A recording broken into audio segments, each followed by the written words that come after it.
This is the camera we're going to put in our F150 Xtreme XBC6. Let's have a look at the components before we test it. There's our monitor with 3 cables attached, and the camera with cables attached. Here's the long wire, the traveler that goes between the camera and the monitor. Here's the monitor power cable. And then there's a instruction manual and some mounting tape for the monitor.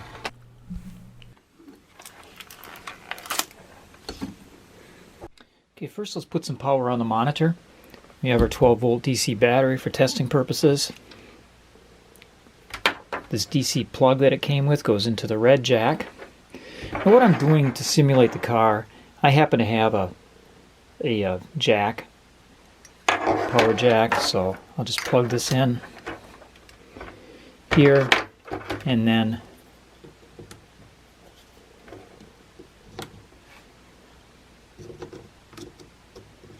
the instructions say the monitor is going to flash. The monitor doesn't do anything.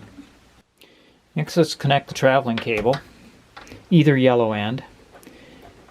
Disregard the red leads on here. Those are more or less generic. Okay, now we'll take the camera and plug in the yellow video cable from the camera to the yellow cable on the traveling wire. Next, let's simulate that we're backing up the car. So we're going to take that black power jack and connect it to the red jack on the camera. And we're going to take the red wire on that backup cable and connect it to the battery plus. Finally, we're going to take the black wire on that backup cable and connect it to battery minus, or ground. And yes, we have pretty good looking camera video. Now on the back of this camera are 3 buttons. The middle one is a select button for adjusting brightness, contrast, saturation, and tint, and mode. So if those aren't quite right, you can adjust them. Okay, we're going to use a grommet that's under the floor mat. So we have to take a couple trim pieces out. I've already had these loosened up, obviously. That one comes out. And then this one too. You need to use prying tools to get these out. They'll come out rather easily. Then we can pull the carpet back.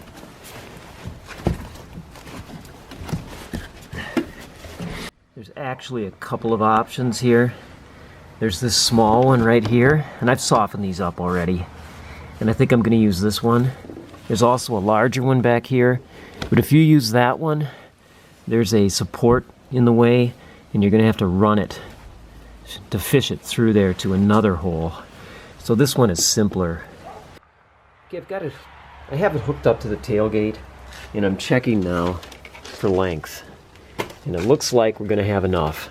You have to figure there's length on either end, on the monitor end and the camera end, there's leads. So we're going to have enough to do this truck.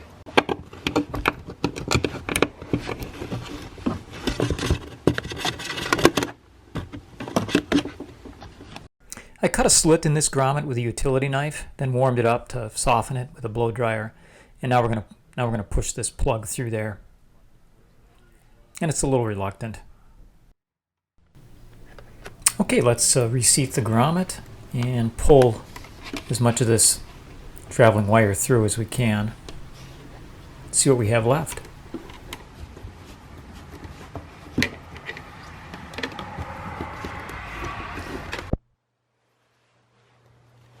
Okay, the wire is up.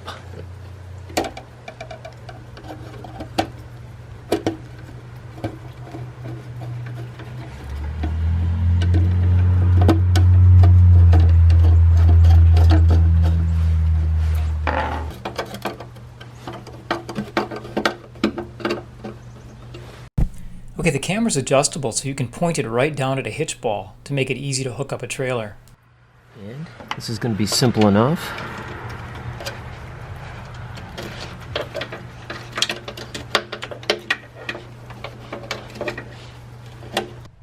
Okay, so now we'll just feed it back following a wiring harness here all the way along the rail.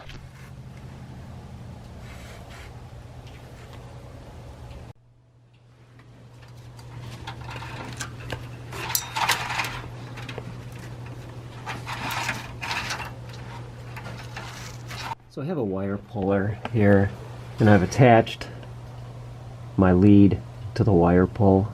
I'm going to pull it over the wheel well. Okay, there it comes. That was a help.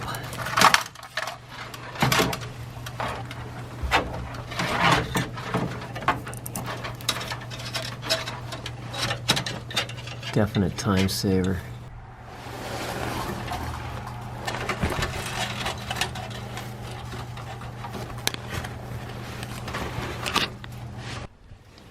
Okay, here we are.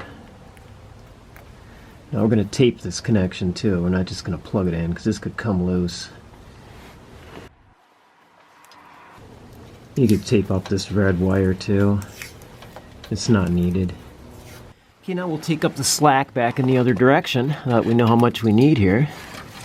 We'll take up all that extra slack and see what we have left up in the cab.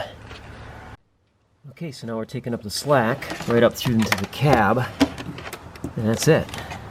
It's not a whole lot, maybe another 6 feet. This is 8mm, 2 of them.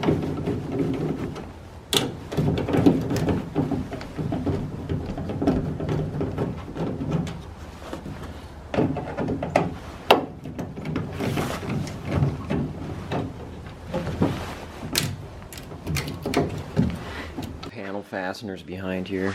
You're gonna have to use a tool. Be a bit of a jerk about it.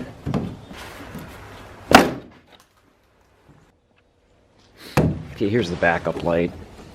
So we're gonna have to identify which one's the ground and which is power before we wire this up. Just separate this. In fact, let's just get this thing out of the way. Okay, peel back some of this tape.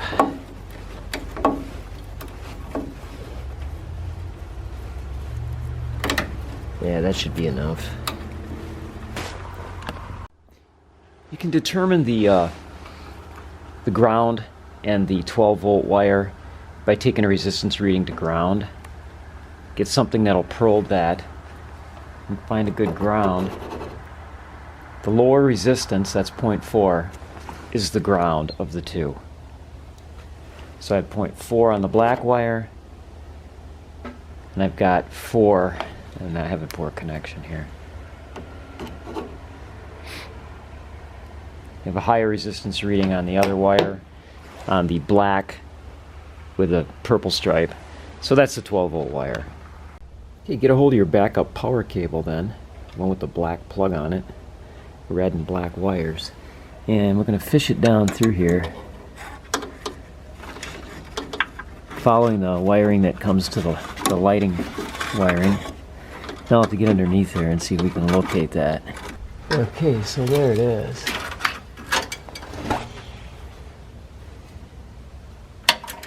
And there's going to be plenty of wire. Here's the other end. So we'll just connect the two together. So there's where I pulled it through. I'm going to take the time to tape this now because these don't fit together tight enough and they could easily rattle off.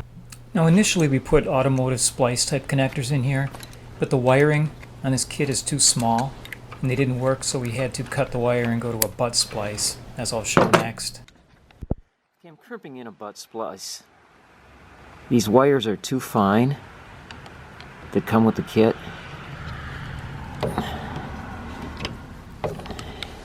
It's not going to work. So you can see how fine this is. So just wind them together and butt splice them. The automotive style connectors are not going to work for this application.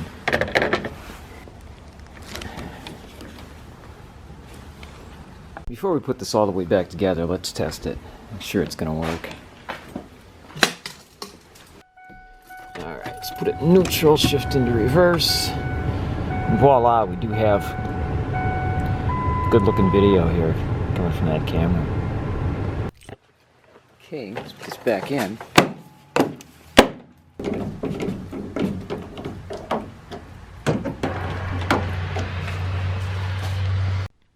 I've kind of taped it, guiding it along under the pedals, more or less. It's going to come up under the carpet. Yeah, what I sometimes forget, this weather stripping can just be pulled out. Then you can install this back where it was much easier. Get that out of the way.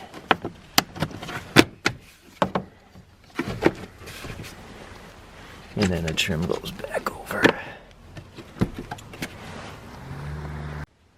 This piece actually fits over the trim, so let's get it in all its slots here.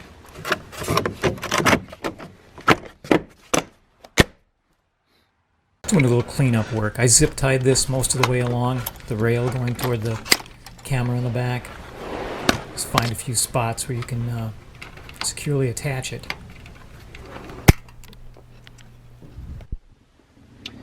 Okay, so we're gonna look into mounting it right here. I'm gonna use these Command removable Nomar. They're picture hanging strips, but I've used them for this sort of thing before. After you've cleaned up your surface, you basically squeeze these together thoroughly. And the next step is removing the adhesive on one side, right here. Then we're going to put it on our mount.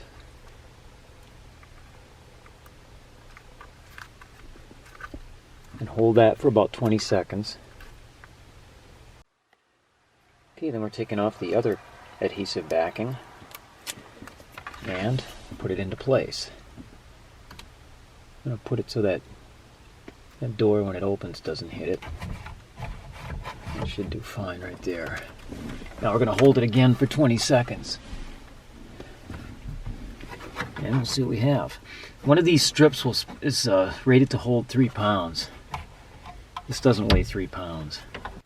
Okay, this does look like it's going to hold up. And if I do have to move it, I can remove these 3M attachment points without marring the surface. Reverse. And back out. Thanks for watching, and I'd appreciate it if you'd subscribe to my channel.